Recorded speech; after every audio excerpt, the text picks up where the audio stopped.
Hello everyone, welcome to the numerical methods class. Now we are going to see integration of equations, which is chapter 22 in your book as well. This is basically again the integrations, but this time instead of using a data, we will try to use equations, and we will have additional formulations that we are going to show in this chapter. Let's see them in the following slides.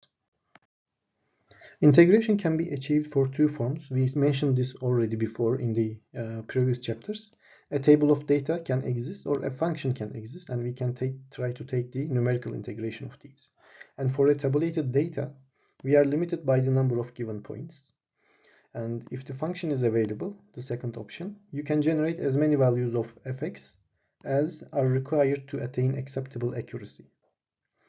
Okay, so the composite Simpson's 1-3 rule is reasonable, but there are more efficient ones. Especially for both, we can use Simpson's 1-3 rule. We also said that it's very efficient, so it can be our first preference. But of course, there are more efficient ones.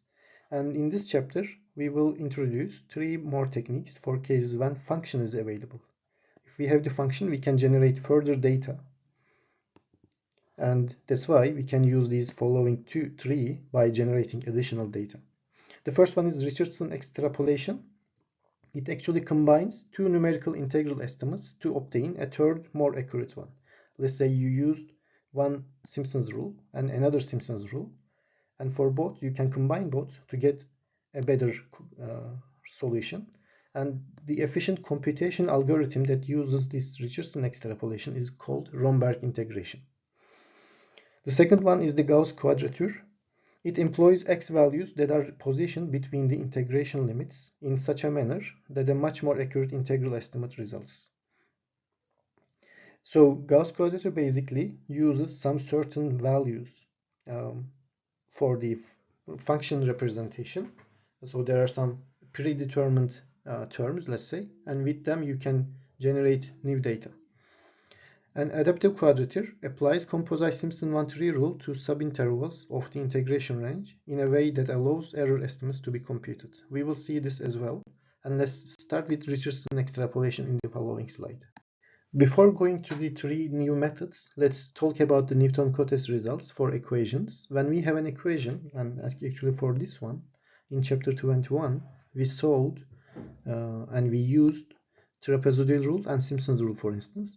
And if we increase the segments, use the composite trapezoidal and composite Simpson's rule, increase the segments up to some point, you can see that the error is reducing when we increase the segments, but up to some point. At here, there is a change of the error, and error starts increasing. This is for Simpson's rule, and this is for trapezoidal rule. You can see that Simpson's rule has the lower error for a certain segment as expected, and that's why for a lower true error value it starts increasing. So the error drops with the increase of n. The n is the number of segments. However, with the further increase of n, the round of errors starts to dominate. Because of the round of errors, after this point it starts increasing again. Also, a very large number of function evaluations, and that's why the computational effort is required to attain high levels of accuracy. As a result of these shortcomings, the multiple application of trapezoidal rule and Simpson's rule are sometimes inadequate for problem contexts where high efficiency and low errors are needed. So if you want a very low error, for example, trapezoidal rule cannot be used because after some point it starts increasing because of the round of errors. That's why these rules are sometimes not useful, especially with the increased number of segments. Instead, we need to use the new Richardson extrapolation or Gauss quadrature results to be able to get very, very low error values, and we will show them in this chapter. Richardson extrapolation is the first method that we are going to introduce in this chapter, and in this actually the trapezoidal rule is used in a successive manner, which means that two estimates of an integral are used to compute a third one, a more accurate one, which is the third. For that, we use two initial estimates of that we calculated using trapezoidal rule. Then we combine them in a certain way to get a third integration value, which is a better approximation of it because we use two estimates. to get a third one. So let's say we have the composite trapezoidal rule shown here. I is the true integral. This is the prediction with trapezoidal rule, and this is the error. And let's say we are going to have two separate estimates that we said here. The first one is this, the first estimate with a step size of h1, a segment size of h1, and also another estimate with a segment size of h2. And of course the errors will be different. And the error of the composite trapezoidal rule was this, if you remember, with h square, and the second derivative, the mean of it, we are approaching with the mean to the true error. And if we say that this f derivative value is constant for each of these, because the function will be the same, the derivative should be the same. So if it is constant, then we can have for h1 and h2 two error values, eh1 and eh2 from this. And so these will be cancelling out, because b minus a are the same for each step size. It's just the step size difference, so it becomes only h1 divided by h2 squares. From here, isolating eh1, the first error, gives us this value. And let's substitute this into here for h1, which becomes this value. So IH1, EH1, and EH2, H1 over H2 square actually here. Then the other part is here. From here, isolate EH2. When we isolate it, we will get IH1 minus IH2 divided by 1 minus H1 divided by H2 square. From this equation, isolating EH2 gives this value, or this term. Also from here, for H2, we have IH2 plus EH2. Now, here, EH2 is this, so substitute this here to get I value. And I becomes IH2, this one, you can see here, so that we obtain the final result for a special case of H2 equals H1 divided by 2. So here, assume that H2 is H1 divided by 2.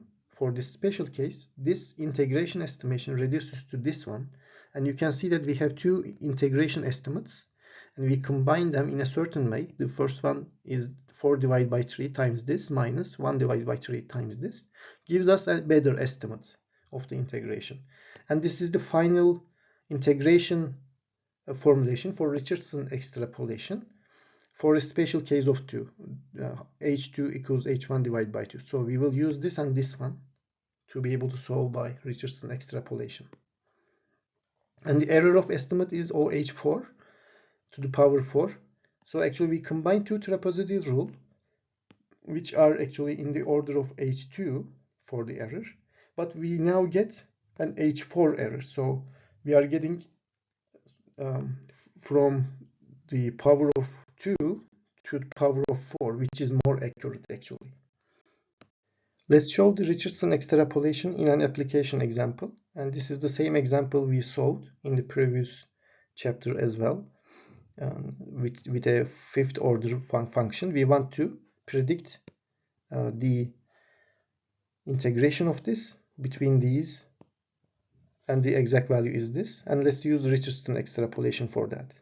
First of all, let's calculate the trapezoidal rule results. For assume that we have a step size of 0.2, 0.4, and 0.8. So for one segment, we have 0.8. And the integration value is this. You can calculate this using the trapezoidal rule. You can get the formulations from the previous chapter. And for two segments, we have 0.4. And for four segments, we have 0.2. And the integration values are these. And of course, the errors are decreasing with the increase of the segments. And let's use the Richardson extrapolation. In this, we want to use two different segment values. You can see here, this one and this one. And with the special case of h2 equals h1 divided by 2. So let's combine 1 and 2 segment results. This one and this one are actually this and this. Assume that the first one is H1, the second one is H2. So we replace these here, and the integration result is 1.36. You can see that we get a better estimation compared to these two, the ones that we used in it. And the error is 16.6%. So the error is much better than these.